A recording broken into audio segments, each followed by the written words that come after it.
Ano, Ayi? Tawagin mo si Henry. Dila mo yung ano mo, pula mo. May dilagyan mo pa ng bakal. Jesus, Mariosep. Oh. Ba't kasi nilalagyan pa ng bakal? Bubuklatin din yan eh. Siguro kahapon may nilagay kang bakal, no? Doon sa pula mo. Okay. Wala na? Ito. Oh, ayan oh, bakal to oh. Papatayin kita, Henry ka. Patay ka, Henry, sa mami mo, labot ka. Gusto mong ano, baliktarin ko yung katawan mo at hati-hatiin natin.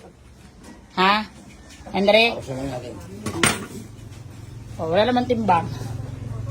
Oh, 0.05.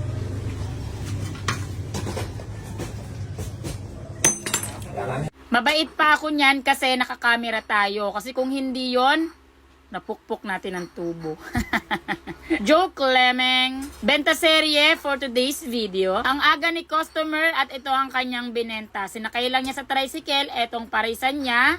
Kinilo natin at binawasan. Kaya naman yung parisan na yan ay binibenta ko ng 1,500 lamang.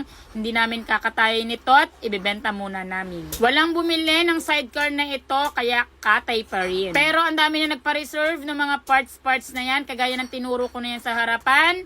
Sold na yan. Kaya mas mainam, kinikilo talaga para walay lugi. At etong si Motorstar ba yan?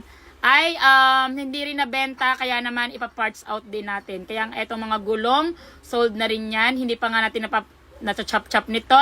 Pero si customer na ang nagtatanggal kasi nga daw kailangan niya yung gulong na yun. Binenta natin yan ng 500, tumawad siya kaya naging 400 lamang.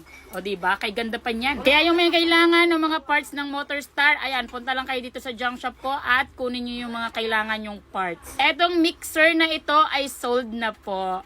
O eto pa, marami tayong blue na galon. Ito ay binibenta ko ng per piece na 50 pesos lamang.